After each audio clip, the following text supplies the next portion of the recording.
Assalamualaikum warahmatullahi wabarakatuh. Salam sejahtera. Saya Ruri Putri Mariska, asal program studi farmasi Stikes Harapan Ibu Jambi, nomor peserta 13. Melalui pelatihan pekerti ini yang diselenggarakan oleh LPPM Universitas Bengkulu, saya ingin terus belajar dan berkembang agar dapat menjadi pendidik yang lebih baik.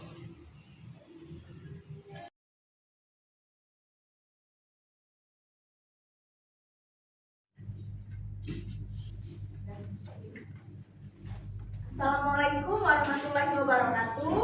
Waalaikumsalam warahmatullahi wabarakatuh. Selamat sore mahasiswa semua. Sore Bu. Masih semangat ya walaupun di jam-jam rawan ya, jam-jam ngantuk ya, tetap semangat ya kita ya. Oke. Hari ini kita lanjut di materi kedua di mata kuliah formulasi dasar. Oke, sebelum kita memulai perkuliahan kita sore hari ini, kita mulai dulu dengan berdoa menurut kepercayaan masing-masing. Berdoa dimulai.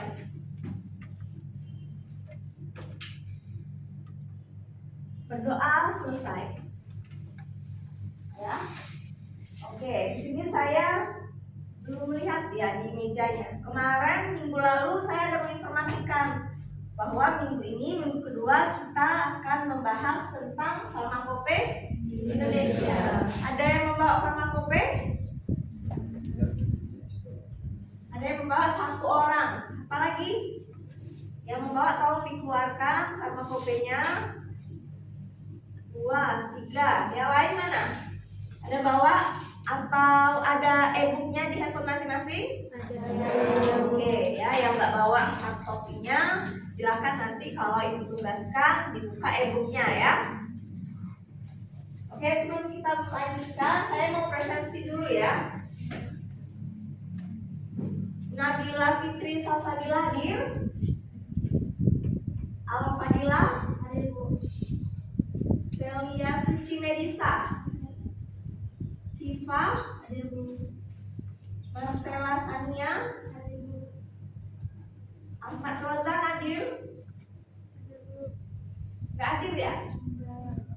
Mana nih Ahmad Rozan nih? Ada yang tahu nggak? Lagi tiket di bawah mobilan. Terlambat berarti ya. Kalau terlambat 5 menit, gimana perjanjian kita? Apa ya? Oke. Selanjutnya Marcella Sania,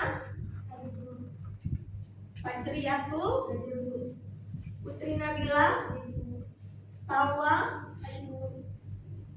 Gina Aulia, Fiska, Audrey, Jimmy, ada Jimmy. Tahu? Oke. Selanjutnya Ririn Ofia hadir. Melia, Izani, Tri Anissa, Fikri, Hadir Bu. Ayu Hanum, Sahla Tata, hadir Bu. Ada yang belum dipanggil namanya? Muhammad Haikal ya.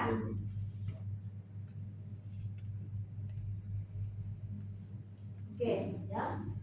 Jangan terlalu tegang ya, santai saja ya. Walaupun ini pertemuan kita terkait formulasi dasar, ini kan bukan pertemuan kita yang pertama ya. Ya Bu. Oke. Di sini mata kuliah kita pada hari ini berdasarkan capaian pembelajaran mata kuliah itu terkait mampu memahami isi farmakope Indonesia ya dan isi monografinya. Nah, untuk MTS minggu lalu sudah saya sampaikan ya. Nah, di sini materi yang akan kita bahas selama 2 SKS pada sore hari ini ya. Ada terkait pengenalan farmakope Indonesia, ada apalagi sistem penamaan Pada farmakope Indonesia. jenis-jenis air di dalam farmakope Indonesia, jenis wadah, lalu makna persentase dalam farmasi, dan terakhir penyimpanan obat menurut farmakope Indonesia. Oke, ya. Nah, bagi yang membawa farmakope Indonesia, udah dibuka belum farmakopenya? Nah, udah dibuka. Kira-kira isinya apa? Isi farmakopenya apa? Siapa namanya tadi? Celia. Apa kira-kira isi di dalam farmakopenya?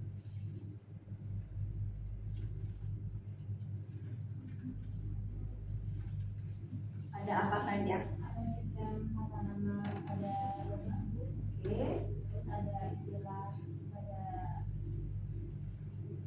aja, terus ada jenis wadah yang akan digunakan. Oke. Yang lain yang nggak bawa kopi farmakope, di dalam farmakope Indonesia itu ada apa saja? Ada indikasinya Bu. Ya, Fikri, indikasi. Iya, ada dosisnya, penyimpanannya, Dosis apa? dosis dari obat. Dari bahan aktif. Iya, dari Oke. Dan nanti kita lihat secara bersama-sama terkait apa saja yang ada di dalam farmakope Indonesia. Ya, jadi apa itu farmakope? Ya, di sini di slide saya sudah saya garis, saya beri warna merah, yaitu buku panduan. Ya, buku panduan. Ya, namanya panduan berarti kita harus mengikuti apa yang ada, apa yang tertera di dalam buku tersebut. Ya. Nah, jadi farmakope itu panduan ya bagi siapa? Bagi kita farmasis ya. Kalian di sini duduk di sini sebagai calon farmasis ya. Jadi ini panduan buat kita. Ya. Kalau sekarang panduan buat kalian selama di bangku perkuliahan. Ya, nanti kalau sudah bekerja kita nggak bisa jauh-jauh dari farmakope. Nah, di dalam farmakope Indonesia itu tertera apa? Tadi sudah tepat yang dikatakan temannya Celia sama Fikri terkait yang dijabarkan tadi. Kalau kita secara umum itu istilahnya sifat Fisikokimia. Nah, tadi namanya farmakope Indonesia karena panduan tersebut dimiliki oleh negara Indonesia. Nah, negara yang ada di dunia masing-masing itu mempunyai farmakope, punya buku panduan masing-masing terkait obat-obatan. Nah, di sini di slide yang saya tampilkan ini beberapa negara yang juga kita gunakan sebagai acuan dalam merancang formula obat. Ya, yang pertama yang paling sering kita gunakan, bukan paling sering ya, sudah pasti wajib kita gunakan yaitu farmakope Indonesia. Selanjutnya ada USP, ya, United States Farmacope, milik siapa? Amerika. Milik negara Amerika. Ya, lalu milik Inggris namanya British. ya, jadi penamaannya itu diawali dengan nama negaranya. Ya, kalau istilah. Selanjutnya milik Belanda, Netherlands Farmacope. Lalu apa lagi? Farmacope internasional. Ya, itu milik WHO. Nah, kenapa saya cantumkan dari beberapa negara di sini? Jadi kalau seandainya kita sebagai farmasis mau mencari sifat fisikokimia obat, ya, di dalam farmakope Indonesia, tapi tidak ketemu, ya, tidak ketemu terkait mungkin kita mau mencari kemurniannya, cara identifikasinya, ya, caranya bagaimana? Bisa kita cari di farmakope negara lain, ya, paling sering itu kita gunakan United States Farmacope USP, farmakope Belanda, farmakope Inggris, dan dari WHO. Ya, jadi dari negara tersebut bisa juga nanti kalian cari ya sebagai acuan kita.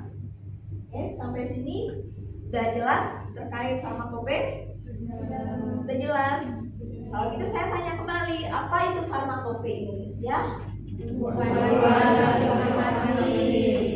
Informasi terkait apa?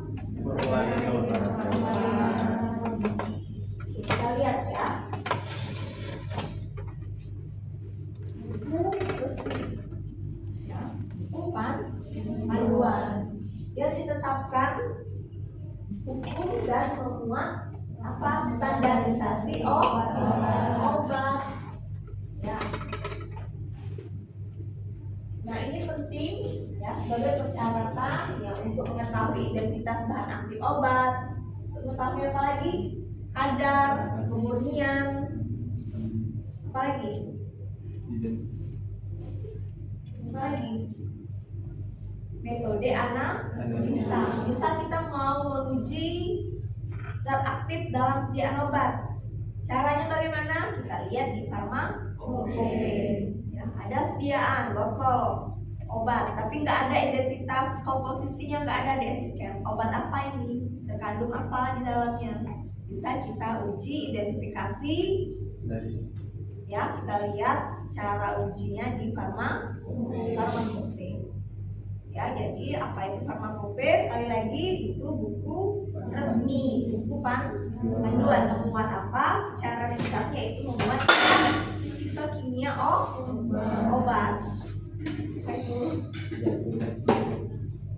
Ya, memuat sifat fisikokimia obat. Ya.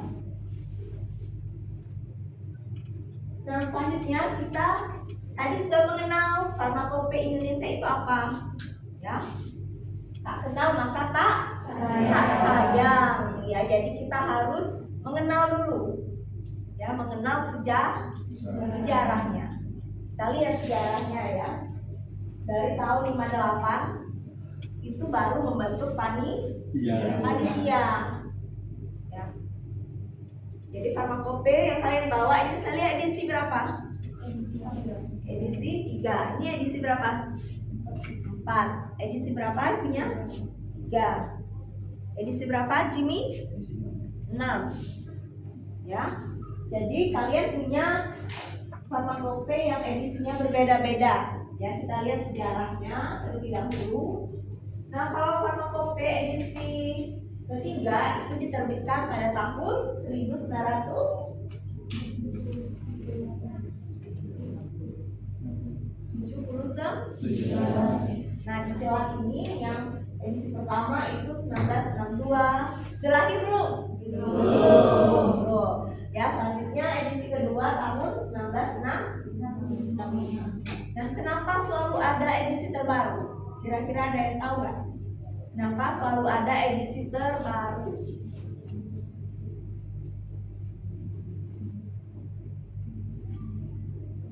Kenapa?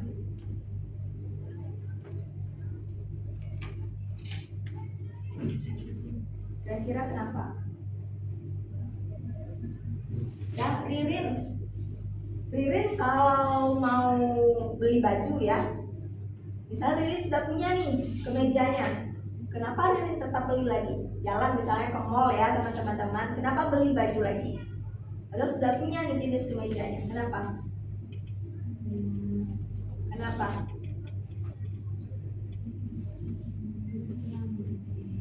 Kenapa? Udah lama. Kira-kira terkait baju yang baru ini apa yang beda? Model. Apa? Modelnya apa lagi? Bahannya. Terus apa lagi? Kualitasnya.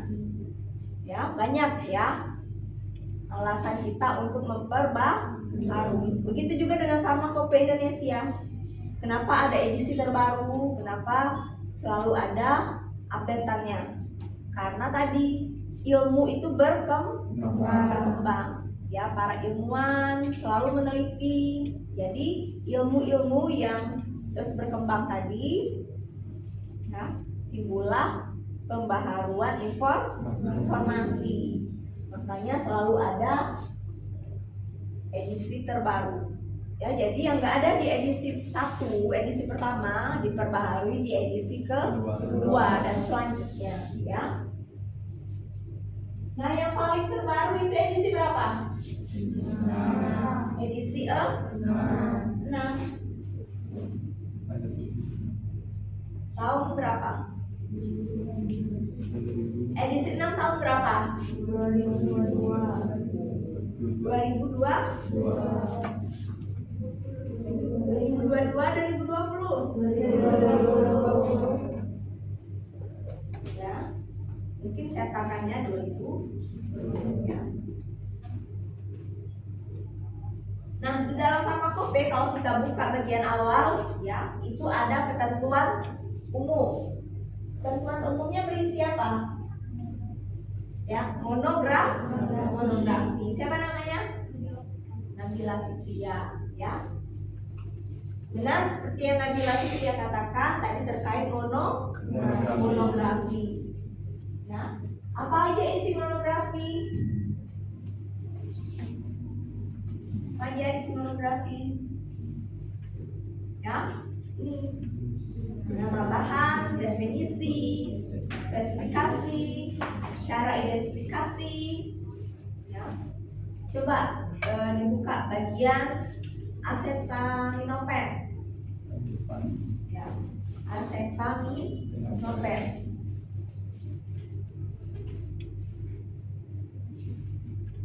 Nah, itu ada apa aja? Apa aja di situ? Ada nama Latin, nama apa lagi?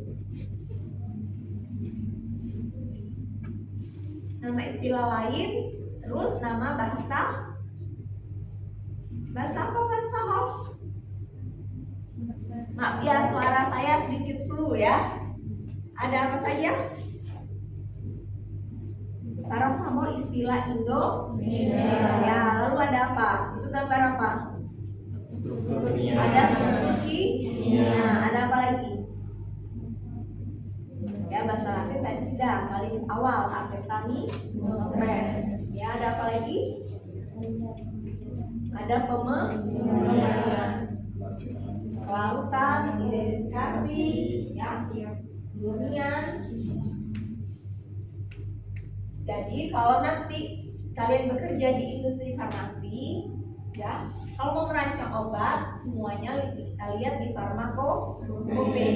Kalau selama di bangku kuliah kan ada praktikum ya kita ya. Hari apa kita praktikum? Hari Rabu dan Kamis. Nah, kalian kan dituntut untuk mengerjakan resep obat. Bahan-bahan obatnya, kalau bahan aktif kita lihat di farmakope. Misalnya resepnya ibu berikan buat salep asam salisilat. Nah, terkait sifat fisikokimia asam salisilat kita cari di farmakope. Ya. Oke, selanjutnya tata nama pada farmakope Indonesia. Masih ya, yang paracetamol tadi. Paling awal tadi namanya apa? Acetaminophen. Itu istilah bahasa Latin. Selanjutnya apa?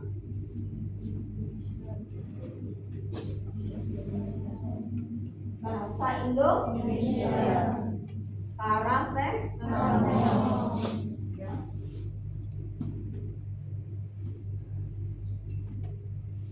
Bahasa Indonesia atau nama lazim?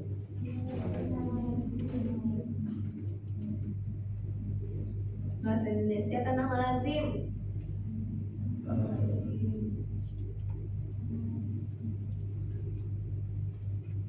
Yuk, nama lazim. Indonesianya baru paracetamol. Kita lihat contoh ya. Ada vitamin C. Nama latinnya apa?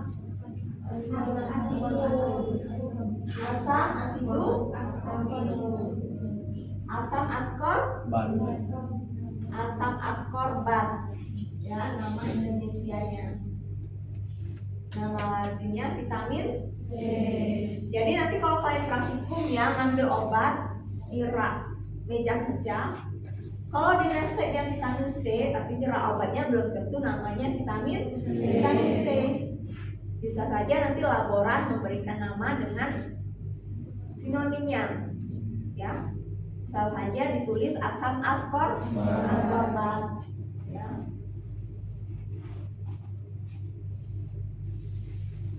Oke, kita lanjut lagi ya. Ada yang mau ditanyakan sampai sini? Enggak ya. Selanjutnya ada air. Ya, coba dicari dulu di farmakopenya air. Ya, sambil mencari, sambil saya tanya juga ya. Kita kalau memformulasi obat, merancang obat itu nggak lepas dari air. Ya. Kira-kira yang digunakan itu air khusus atau air yang sama dengan kehidupan sehari-hari? Air khusus.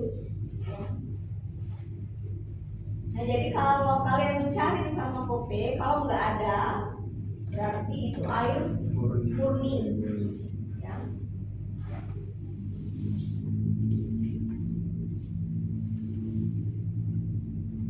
Oke, jenis air sudah ketemu belum di farmakope? Coba dibuka, jenis air ada air apa? Aqua destilata. Lalu air apa? Air? Nah, ada air apa? Wades, sama temannya tadi. Yang di belakang, kata air apa? Aqua de minerali santa. Ya, kita lihat ya.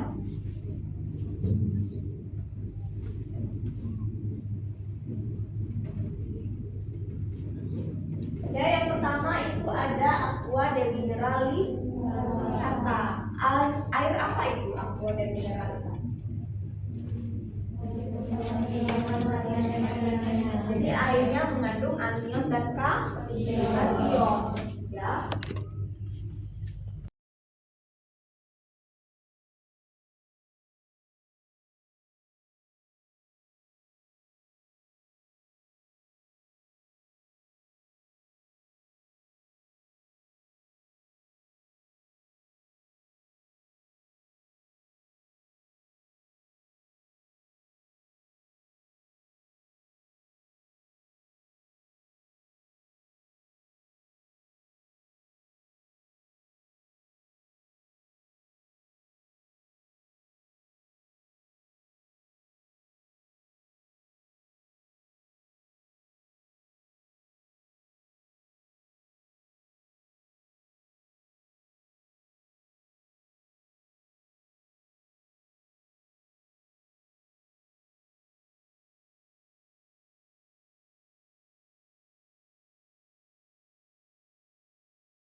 airnya memiliki muatan.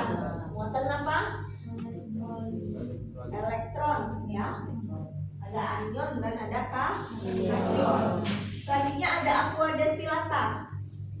Nah, ini paling sering kita gunakan, ya, dalam menganalisis, dalam apa? Kalau di kimia kita juga bisa gunakan aqua destillata untuk merancang formula suatu obat. Kita gunakan juga aqua destillata. Ya, paling sering ini kita dalam kimia, ya, kalau di praktikum kita gunakan aqua destillata. Selanjutnya ada aqua pro injeksi. Ya, aqua pro injeksi sesuai namanya, berarti air untuk apa kira-kira? Untuk menginjeksi. Nah, jadi ada sediaan obat, ya, ampulnya berisi serbuk kering. Nah, bagaimana cara menyuntikkan serbuk kering ke tubuh pasien? Gimana? Tambahkan aqua pro injeksi. Ya, benar, ya. Kita larutkan dulu istilahnya. Kita larutkan dulu dengan aqua pro injeksi. Nah, kalau obat yang kita suntikan di tubuh itu kan harus steril, ya. Makanya kita gunakan air yang steril. Air yang steril itu istilahnya aqua pro injeksi, yaitu air yang sudah disuling kembali, disterilkan lagi. Cara mensterilkannya dengan cara A dan cara C. Selanjutnya ada air apa? Ada aqua aromatika. Ya, sesuai istilahnya aromatika. Ya, yang aromatika itu berarti berasal dari minyak asiri. Ya, jadi airnya berupa larutan jenuh dari minyak asiri. Ya. Selanjutnya lihat lagi, ya, ada sambungannya itu terkait air. Ada air murni tadi. Apa air murni? Air yang dimurnikan dengan proses apa? Proses destilasi. Selanjutnya ada lagi aqua steril pro injeksi. Nah, ini ada lagi, ya. Kalau tadi aqua pro injeksi, kalau ini aqua steril pro injeksi. Ya, dia sama-sama disterilkan. Bedanya apa? Bedanya apa? Bedanya itu cara pengolahan airnya. Ya. Kalau ini air yang disterilkan itu disebut juga dengan aqua vides.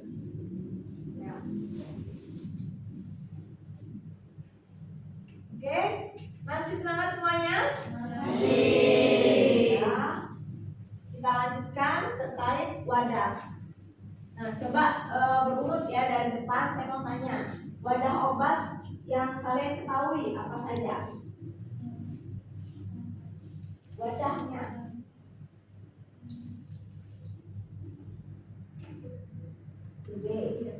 Tuh, apa lagi? Wadah obat. Oke, bukian. Lihat. Contohnya.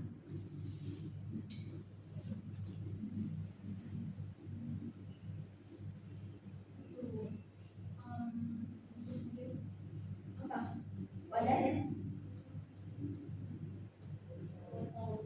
Botol zero. Oke, selanjutnya. Apa wadahnya?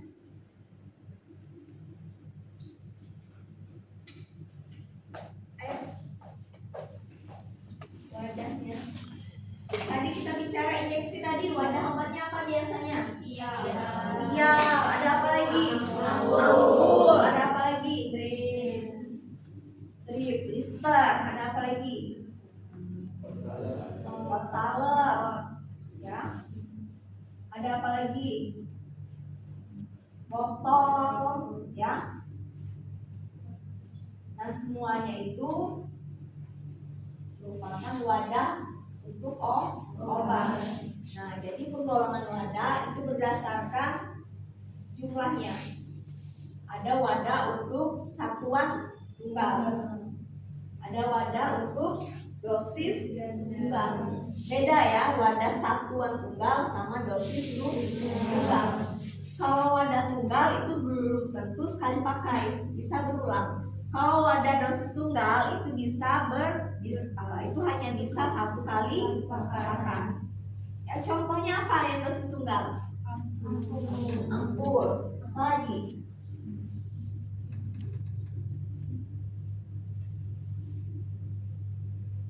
Ya, contohnya ya, wadah dosis tunggal ada ampul. Ya, dosis ganda itu ya. Kenapa dosis ganda? Kita makanya bisa berulang. Dan kita ambil sesuai dosis yang diinginkan. Selanjutnya ada dosis satuan. Ya, misalnya suppositoria. Apalagi satuan sediaan ovula. Lalu satuan ganda itu ada apa? Botol sirup. Ya. Nah, jadi ada wadah tadi kayak blister, botol sirup segala macam. Kita lihat ya golongannya. Yang pertama, wadah tertutup baik. Kamu kalau beli obat di apotek dikasih obatnya tanpa wadah gimana? Mau nggak? Kenapa nggak mau? Nggak steril, nggak higienis. Kenapa lagi? Dari segi identitas gimana? Tahu nggak itu obat apa? Nggak tahu. Jadi pentingnya suatu wadah untuk mengetahui identitas yang pertama. Terus untuk menjaga sterilitas obat, higienis. Terus ada juga wadah tertutup rapat.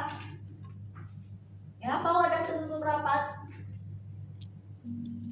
Untuk mencegah apa? Ya, supaya tidak terkontaminasi. Ya, selanjutnya apa lagi? Tutup kedap, kenapa? Ya, tidak terkontaminasi udara sama gas. Biasanya ini contohnya sediaan aerosol. Ya. Oke, kita lanjut lagi ya. Yang tadi sudah ada masuk. Nah, selesai terkait wadah. Ada yang mau ditanyakan? Dan kalau nggak ada yang mau ditanyakan, nanti saya yang bertanya ya. Oke. Kita sampai jam. Oke, selanjutnya terkait persen. Ya. Kalau kalian meracik obat atau punya obat, misalnya salep asam salisilat 2%. Apa makna 2%?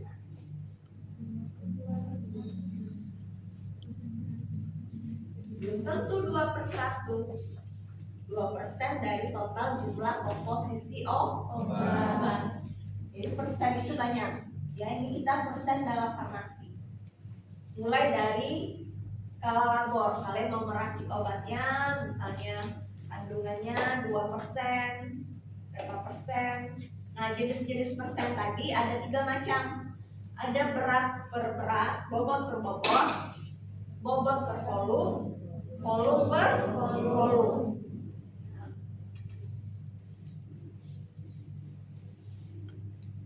Nah, ini ya, bobot per bobot itu berarti jumlah gram dalam zat berlarut 100 gram larutan. Kalau bobot dalam volume, jumlah gram terlarut dalam 100 ml larutan. Ya, gitu juga dengan volume. Nah, ini kalau jumlahnya itu 100 gram larutan.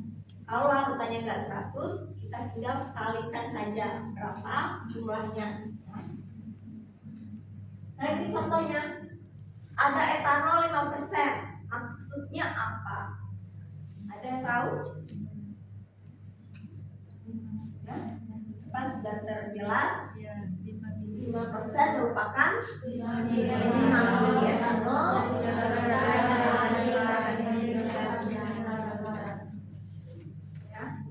Nah, kalau etanolnya 76%, artinya apa?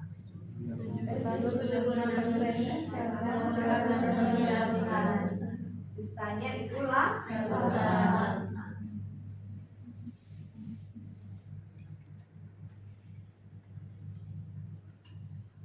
Oke, selanjutnya kita masuk ke penyimpanan. Nah, ibu mau tanya, biasa nyimpan obat di mana? Suhu ruang. Di mana lagi? Kulkas. Kulkas di mananya? Di bawah. Di bawah apa namanya? Chiller. Kalau yang di atas? Freezer. Di mana lagi nyimpan obat?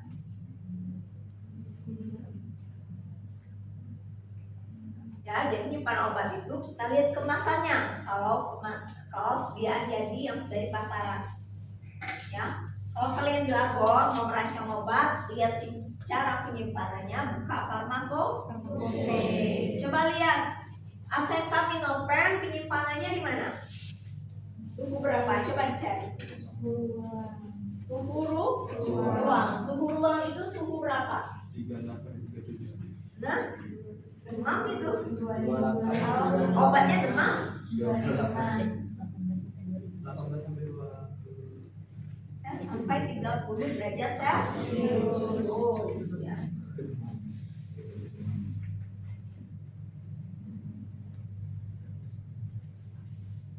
Nah, ini ya. Penyimpanan ada lemari membeku, lemari pendingin. Nah, kalau dinyatakan simpan di suhu ruang, suhu berapa? Tidak lebih dari 30 derajat. Tidak lebih dari 30 derajat Celcius. Kalau simpan di suhu dingin, 2 sampai 2 sampai 18. suhu dingin tidak lebih dari 8. Kalau simpan di suhu sejuk,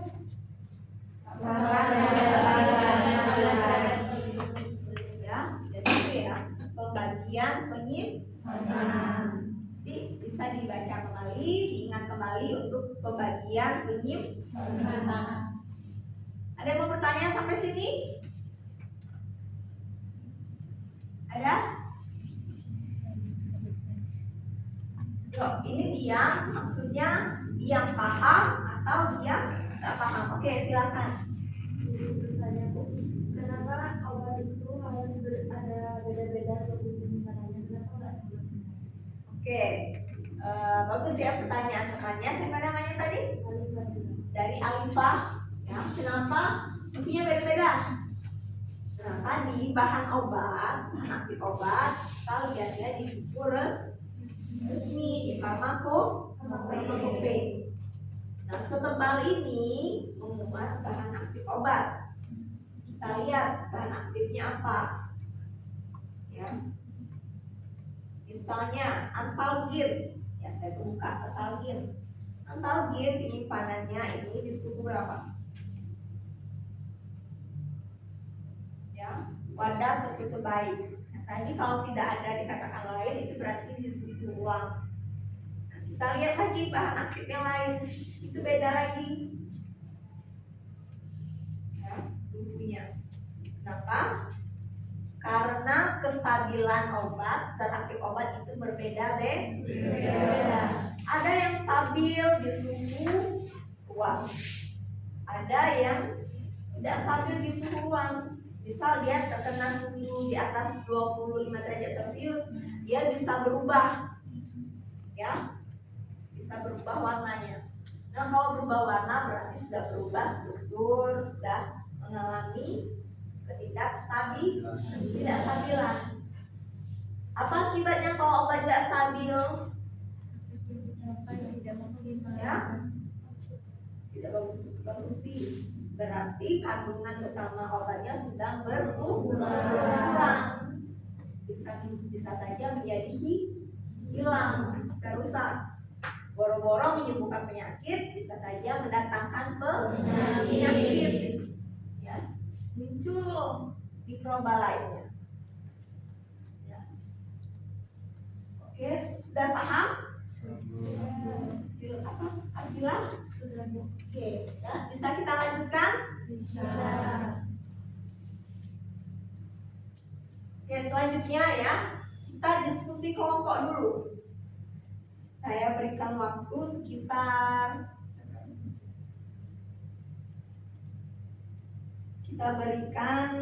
kita diskusi kelompok dulu ya, sekitar 20 menit. Ya. Di sini kalian akan menganalisis penerapan farmakope ya, terkait wadah, jenis air, penyimpanan obat. Nah, di sini ada sekitar 20 orang. Saya bagi menjadi 4 kelompok ya. Silakan boleh duduk berdiskusi, buat menjadi lingkaran ya, menjadi 4 kelompok. Coba ya, di sana ini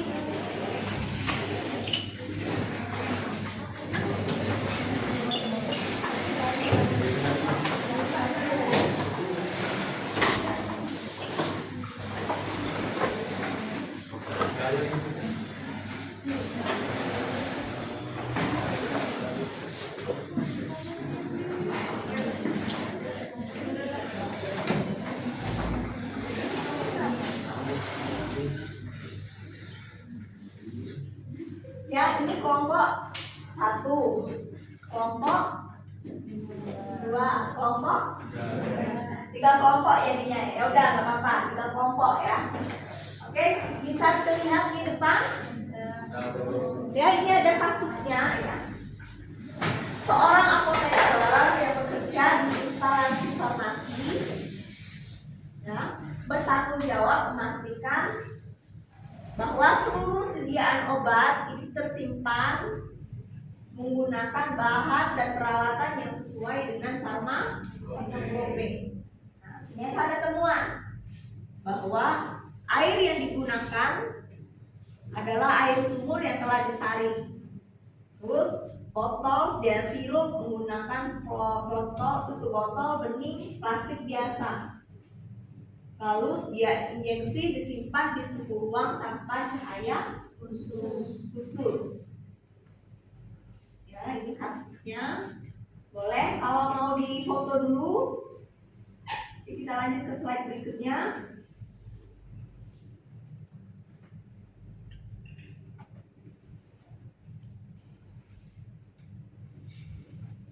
Nah, kalian di sini membahas ya kelompok 1, jenis air dan lam farmakope dan penggunaannya. Kelompok 2, jenis wadah dan pengaruhnya terhadap mutu ya. Kelompok 3, penyimpanan obat dan pengaruh lingkungan. Nah, ada yang kurang jelas? Kalian diskusikan berkelompok terkait tema ini ya. Di kelompok 3 tentang penyimpanan obat dan pengaruhnya terhadap lingkungan. Oke, silakan berdiskusi kurang lebih 20 menit ya.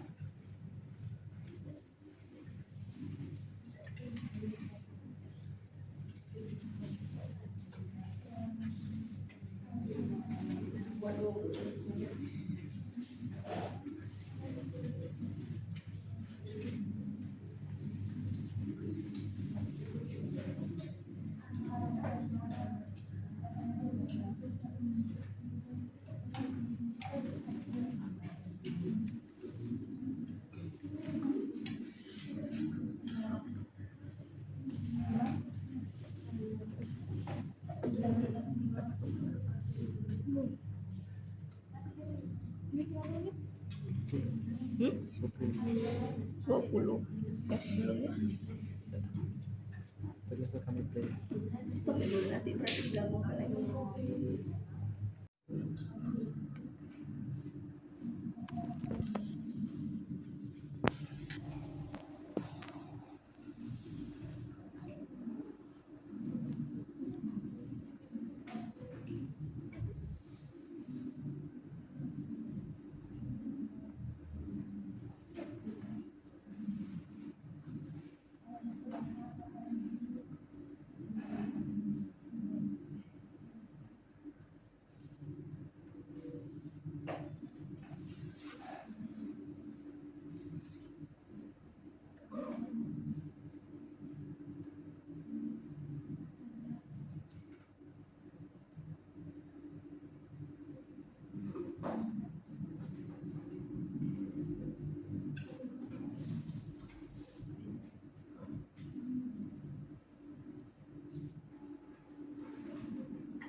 Ada kendala? Iya, betul. Ada kendala? Kelompok 2.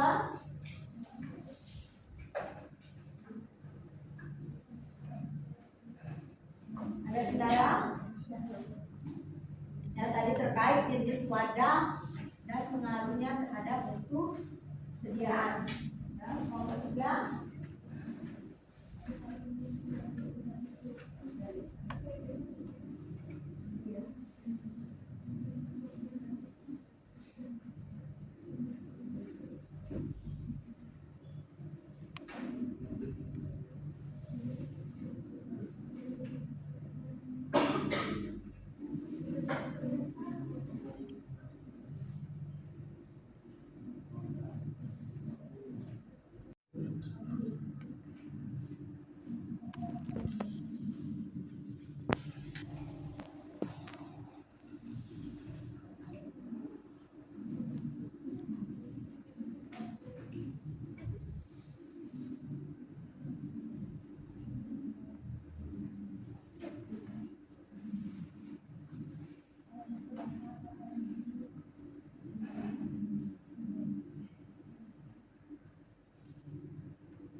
Oke, gimana kelompok 1? Ada kendala? Iya, betul. Ada kendala? Kelompok 2.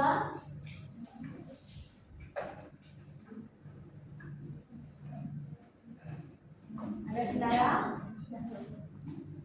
Yang tadi terkait jenis wadah dan pengaruhnya terhadap mutu sediaan. Ya, kelompok 3.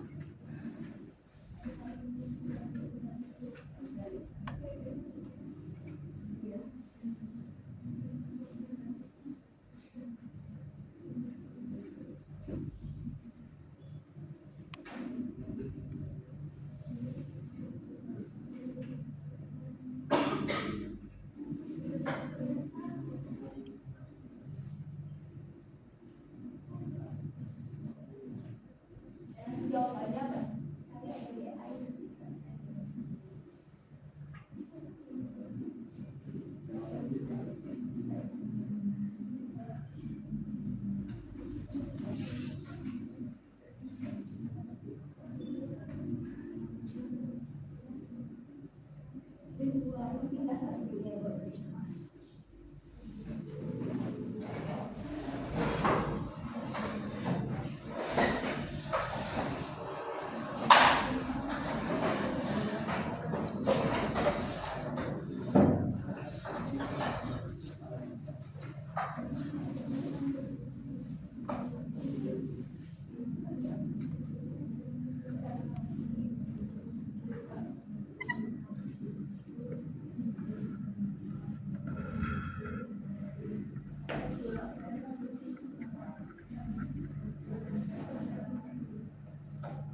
Belum.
Oke, gimana? Sudah selesai? Sudah? Kelompok 2 sudah? Sudah, Bu. Kelompok 1? Oke, kelompok mana dulu yang mau mengungkapkan pendapatnya? Kelompok 3. Oke, silakan siapa? Ini? Hanum? Bahasa? Iya, silakan dulu, Bu. Oke, silakan. Kak. Tadi di situ kan kasusnya itu untuk sedia injeksi disimpan di suhu ruang, Bu. Oke. Aturannya pada penyimpanan suhu injeksi itu harus disimpan pada suhu dingin 2-8 atau suhu ruang terkendali pada suhu 15-25 derajat, Bu. Jika disimpan pada suhu ruang, maka zat aktif obat akan rusak. Dapat juga perubahan pH jika diberikan ke pasien itu dapat membahayakan pasien. Terkait pengaruhnya di lingkungan bagaimana? Gimana, Fikri? Terkait pengaruhnya di lingkungan? Untuk pengaruh di lingkungan bisa ibu bisa setelah infeksi orang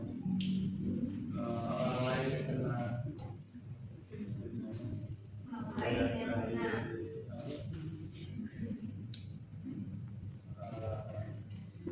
dari udara itu bisa mungkin dia memberikan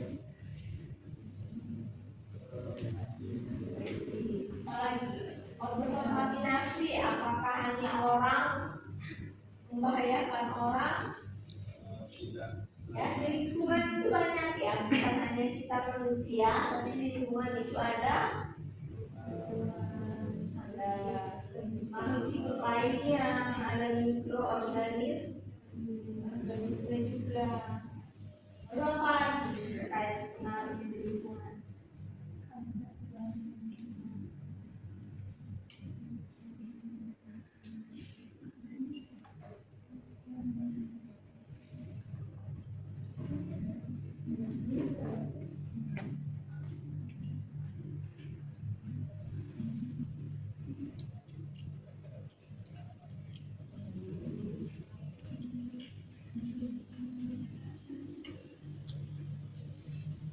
Apalagi Fikri?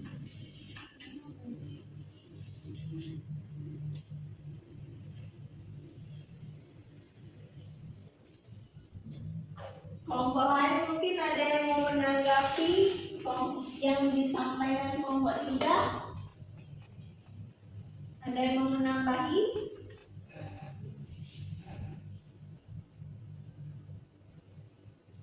Yang mau menambahi?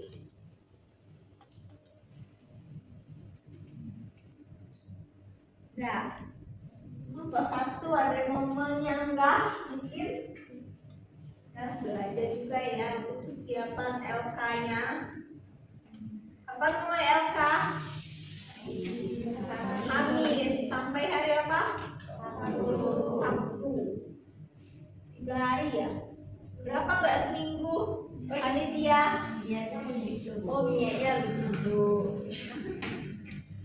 Ya, gimana? Kalau disanggah ini? Apa lagi? Tidak ada.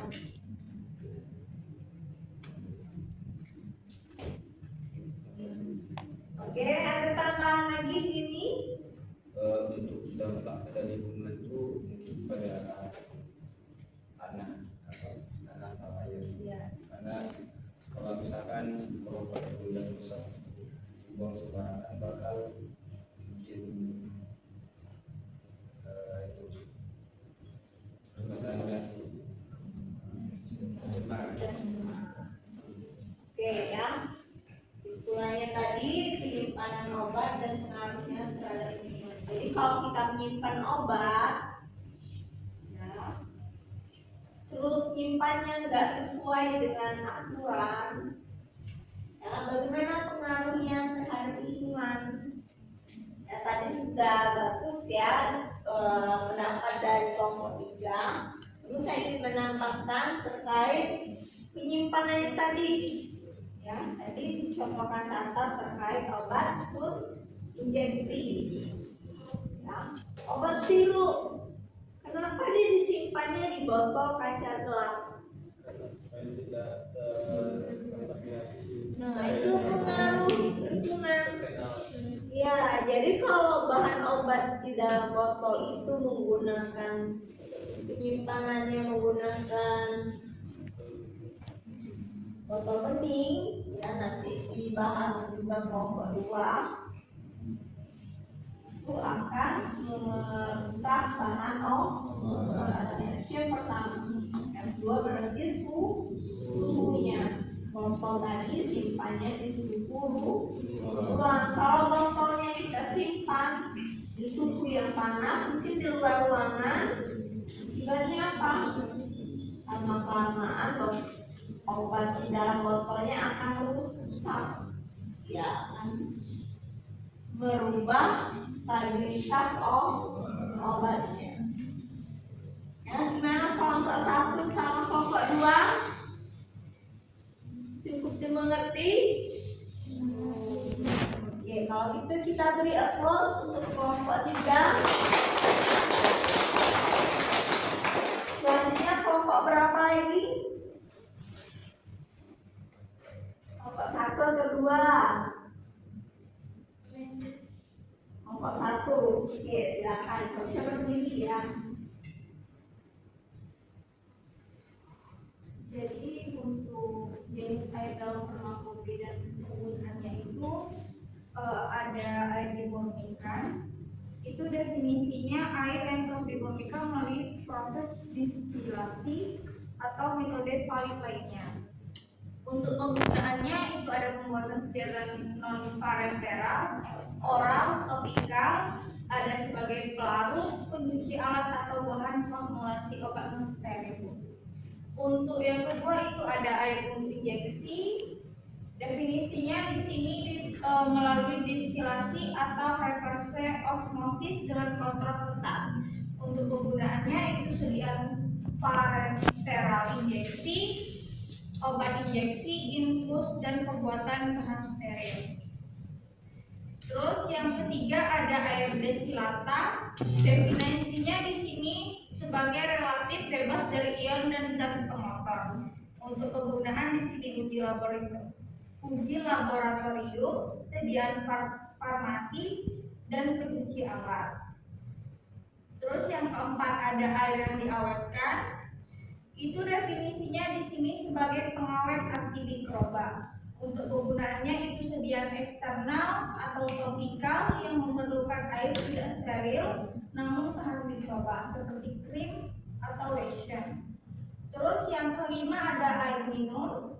Definisinya di sini kualitas air minum menurut WHO atau peraturan nasional tidak selalu murni secara farmasi. Untuk penggunaannya di sini ada sebelum dimurnikan itu menjadi aqua purificata atau WPI. Tidak digunakan langsung untuk sediaan farmasi tanpa pemurnian lebih lanjut. Dan untuk yang terakhir itu ada air aromatik. Di sini air aromatik itu larutan jenuh dan murni menguap minyak atsiri dalam air murni yang dibuat dengan cara distilasi, solubilasi atau pengocokan kuat agitation. Untuk metode pembuatan air ini ada destilasi, pengocokan kuat, dan penggunaan zat penolong. Selanjutnya saya mau menambahkan ini kelompok 1. Dalia, apa lagi dari Siva, tuh baru 1 di rekannya. Ada tambahan lain?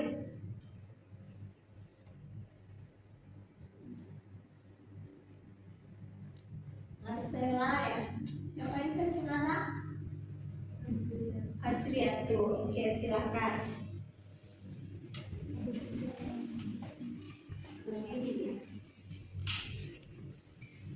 Ada juga air aromatika adalah larutan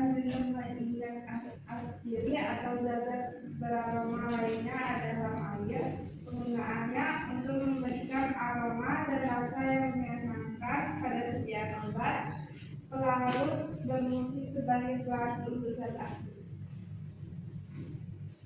Karena kelompok 2 dan 3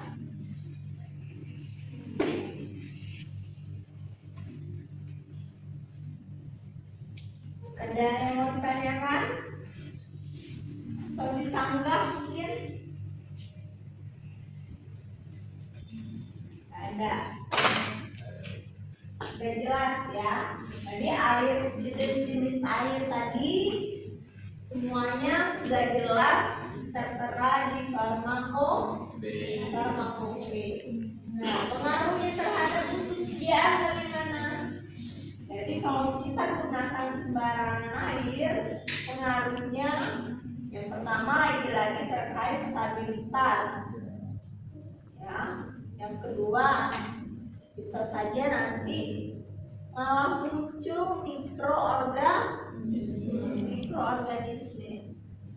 Yang ketiga, saat proses identifikasi senyawa, ya, kalau kita gunakan airnya yang enggak apa tadi, kalau untuk identifikasi senyawa itu biasa digunakan aqua destillata. Nah, bisa saja nanti malah mengidentifikasi senyawa lain yang terkandung di dalam air. Jadi kita gunakan aqua destillata. Ya. Oke. Kelompok 1 ada yang mau ditambahkan lagi? Oke, kita beri applause untuk kelompok 1.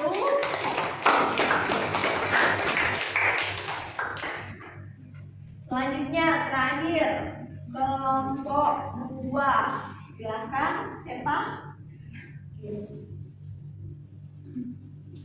Untuk kasusnya itu ada botol plastik bening untuk sediaan sirup. Itu tidak sesuai Bu untuk sediaan sirup, terutama yang sensitif terhadap cahaya. Sebaiknya digunakan botol plastik yang coklat gelap atau kaca berwarna, karena itu lebih melindungi dari cahaya matahari. Dan plastik juga bisa mungkin tidak food grade Bu. Resiko kontaminasi kimia dari bahan plastik. Kemudian juga tidak memiliki seal yang sesuai dengan standar, karena bisa terjadi kontaminasi mikroba atau penurunan kestabilan kimiawi. Oke. Nah, bagus ya. Selanjutnya siapa lagi? Ada yang mau menambahkan? Oke, silakan. Terus itu pengaruhnya terhadap mutu sediaan sirup dalam botol plastik juga bisa menurun, terutama jika sirup sensitif terhadap cahaya, panas, atau interaksi dengan plastik. Nah, maka dari itu untuk menjaga mutu sebaiknya digunakan wadah tahan cahaya dan berkualitas farmasi sesuai karakteristik obatnya. Jadi kita gunakanlah jenis wadah yang sesuai, ya, untuk menjamin mutu sediaan obat. Ya. Selain menjamin mutu sediaan obat, untuk apa? Tadi ada dosis tunggal, kira-kira untuk apa?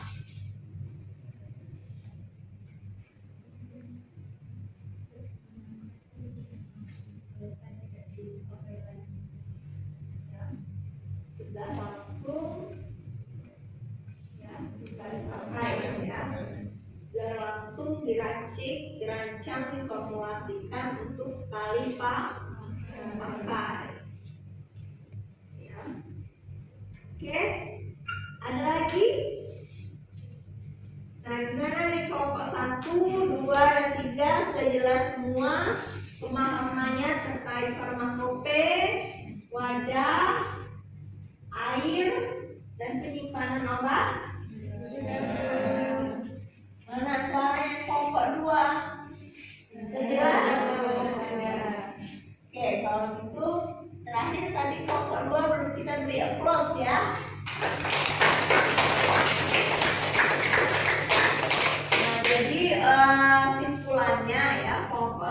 kelompok 2, kelompok 3. Ya, saya simpulkan sejauh ini sudah memahami terkait kandungan di dalam farmakope Indonesia, terutama terkait jenis air, wadah, dan penyimpanan obat. Ya, selanjutnya ya boleh kita sambil membereskan kursinya ya, susun kembali seperti semula.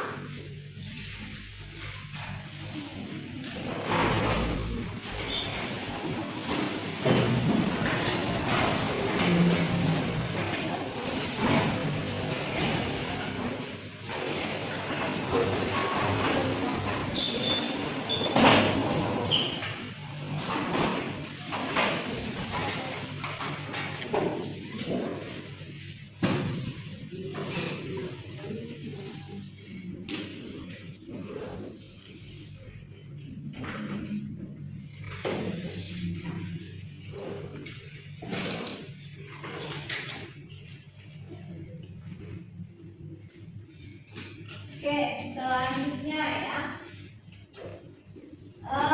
Silakan keluarkan handphonenya masing-masing. Ya, silakan kita kuis dulu ya. Sebelum mengakhiri perkuliahan kita kuis dulu. Kelihatan? Silakan akses join.myquiz.com.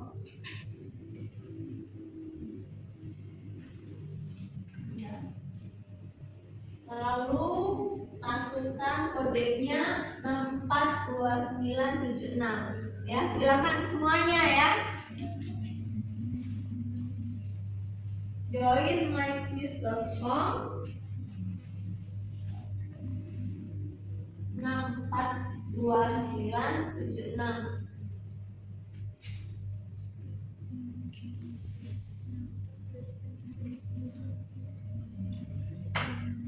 Bisa.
lagi ya passwordnya, kodenya 222 611.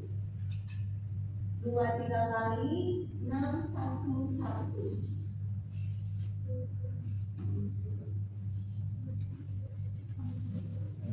23 kali 611. Audrey sudah masuk. Nas Fikri, Siva, Marcella, Ayu, Haikal, Celia, Salwa, Fajriatul. Oke, udah join semua? Sudah. Ya. Bisa kita mulai? Bisa. Nah, kita mulai ya.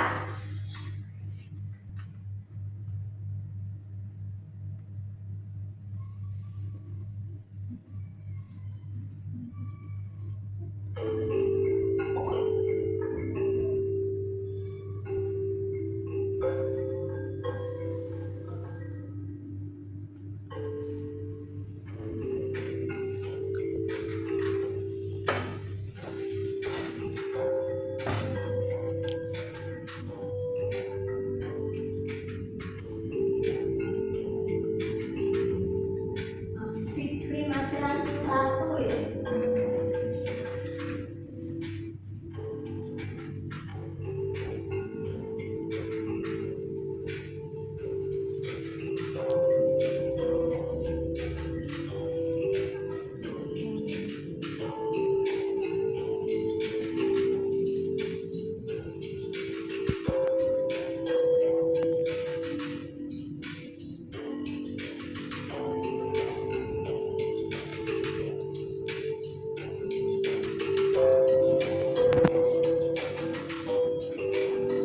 Sekarang juara satunya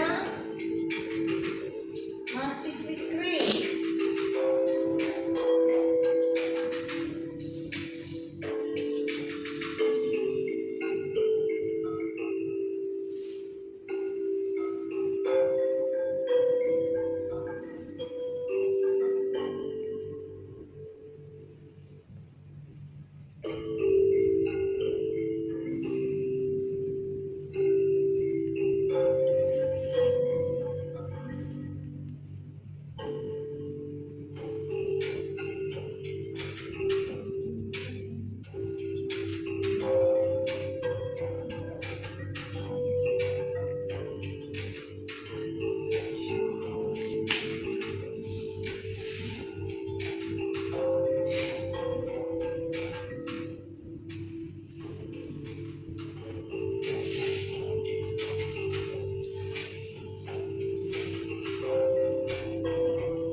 Sudah semua?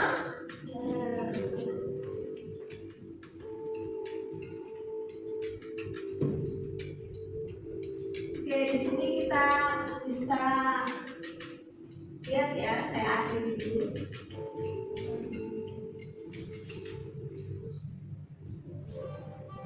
Siapa juara satunya? Fikri. Ya, kita beri aplaus dulu ke Fikri. Juara dua Trianisa mana? Trianisa. Oke. Selanjutnya juara tiga Salah Kakak. Ya, semuanya berhasil menjawab ya. Nah, saya review dulu.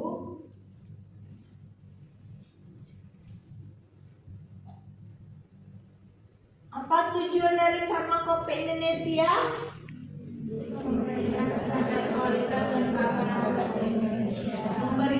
standar kualitas dan keamanan obat di Indonesia. Ya, ada satu pemain yang salah tadi. Nah, nanti tolong dipahami kembali terkait Farmakope Indonesia.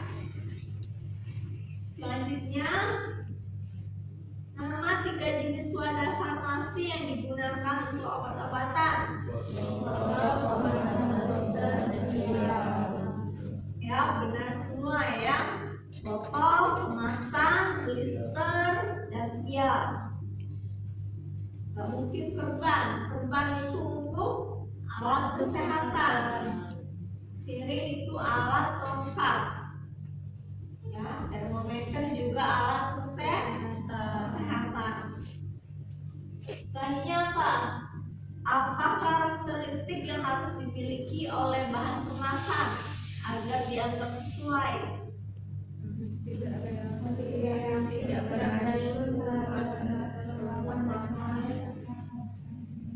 Ya, poinnya harus tidak reaktif. Jadi wadah itu tidak merubah bahan aktif obat. Ya, wadah itu hanya sebagai penyimpanan. Tidak boleh mempengaruhi zat aktif, tidak boleh mempengaruhi bahan yang ada di dalamnya. Ya, tadi yang diskusi. Kalau plastik dikhawatirkan dia tidak bebas BPA, malah nanti berinteraksi dengan bahan obat di dalam tempat tadi. Selanjutnya apa? Jenis air.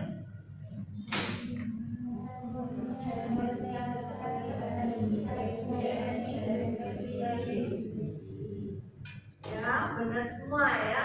Gak mungkin air keran, apalagi air mata. Ya, ada di sini yang air matanya bisa untuk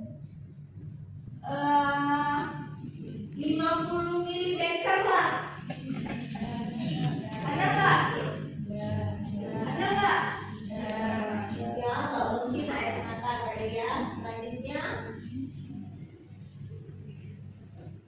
apa pentingnya air suling dalam farmasi? Untuk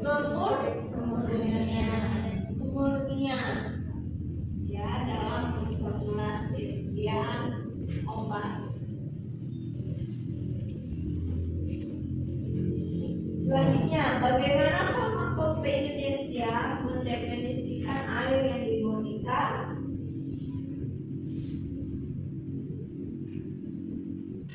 Ya, air yang telah diolah untuk menghilangkan kotoran, memenuhi standar. Ya, selanjutnya apa saja karakter untuk air injeksi?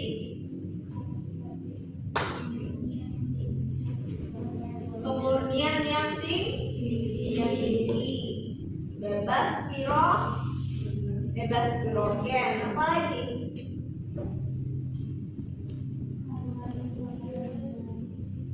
Gimana? Kurang jelas suaranya. Kandungan mikrobanya rendah. Peran Farmakope Indonesia.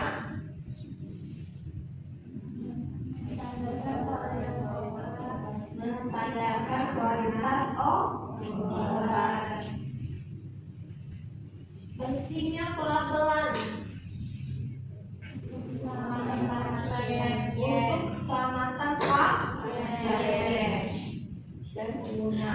obat yang tepat.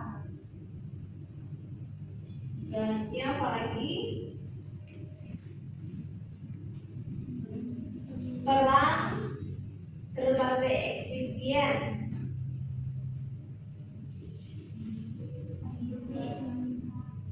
Kondisi, pengikat,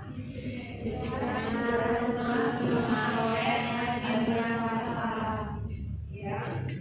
Eksipien itu bahan tambahan. Pedoman untuk penyimpanan produk farmasi.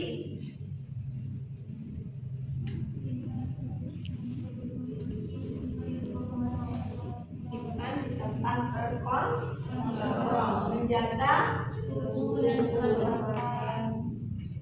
serta mengikuti tanggal kadaluarsa. Ya, selanjutnya, bagaimana Farmakop Indonesia menangani stabilitas obat-obatan? Kurang jelas ya di belakang.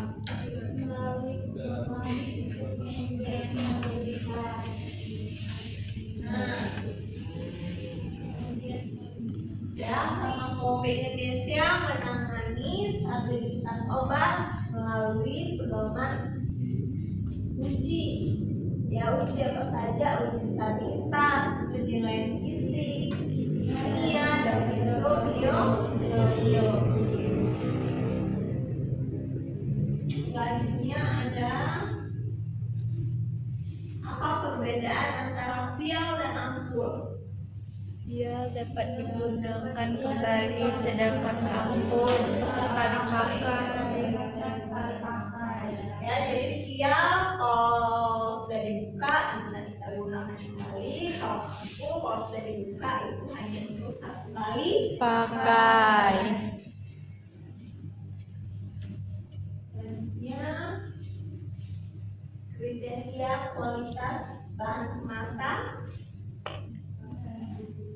Ya, dia homogenitas cocok. Ya, selanjutnya sifat penghalang, penguatan mekanik.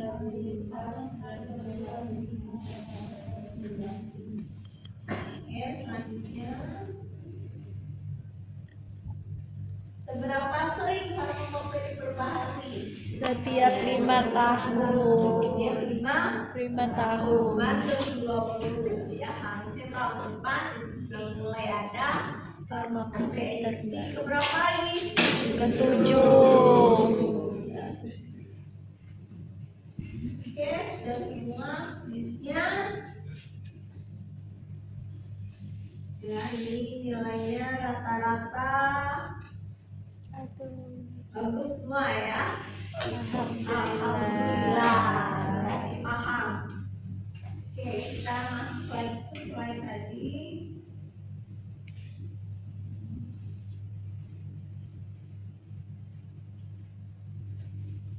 Ya, jadi materi kita terkait Farmakop Indonesia sudah selesai. Ya, saya simpulkan sekali lagi, Farmakop Indonesia itu adalah buku resmi sebagai panduan farmasis dalam merancang sediaan obat. Ya, bukunya itu sudah memiliki izin hukum. Ya, tadi. Nah, selanjutnya Farmakop Indonesia punya monografi memuat apa saja?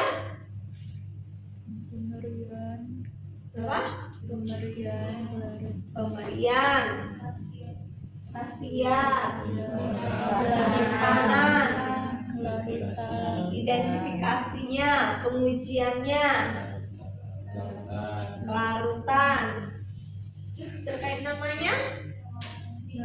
Ada nama lambungnya, nama lazim, dan nama Indonesia. Terus ada gambar apa tadi? Struktur. Ada struktur kimia. Ya, alhamdulillah ya. Oke, perkuliahan kita sudah selesai ya, sudah cukup ini waktunya. untuk minggu depan, ya, untuk materi minggu depan nanti akan saya berikan tugas dulu di kumpul minggu depan, ya. Untuk materi minggu depan itu kita masih lanjut. Kalian harus tetap membawa farmakope Indonesia, ya. Minggu depan farmakope Indonesianya juga tetap dibawa, ya. Nanti minggu depan kita akan masuk ke contoh-contoh penerapan farmakope Indonesia.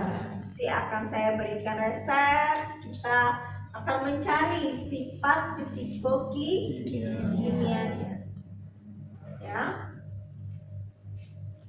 Nah, untuk melatih di rumah, ya, silakan kalian cari sifat fisikokimia obat, ya. Cari sifat fisikokimia obat selain acetaminophen, selain apa lagi yang di depan tadi? Asam askorbat dan asam asidum salisilat. Silakan cari masing-masing itu, nggak boleh sama, ya. Masing-masing berbeda. Silakan cari sifat fisikokimianya, mulai dari penamaan sampai penyimpanan. Nah, itu tugasnya juga dikumpulkan minggu depan sebelum perkuliahan kita mulai, ya. Ada yang mau ditanyakan terkait tugasnya? Nggak ada? Nggak ada? Ya, berhubung sudah sore, sudah lesu semuanya, ya. Sudah mulai ada yang melamun, ada yang sudah mungkin tidak sabar lagi, udah ada janji sama temannya mungkin, ya.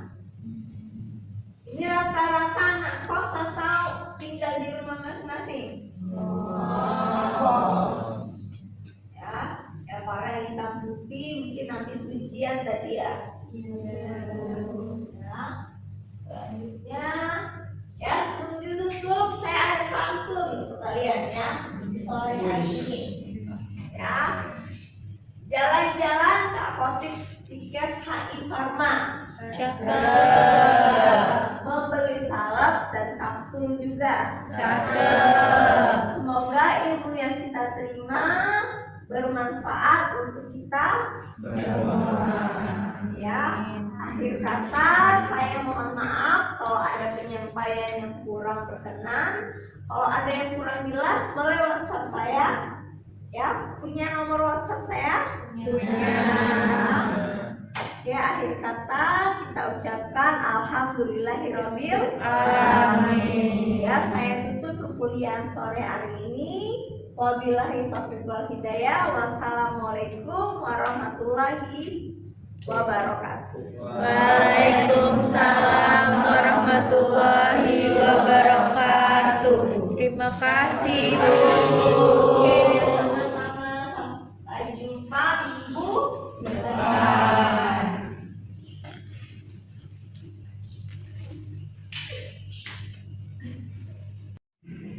Demikianlah video real teaching dari saya, Ruri Putri Mariska, nomor peserta 13.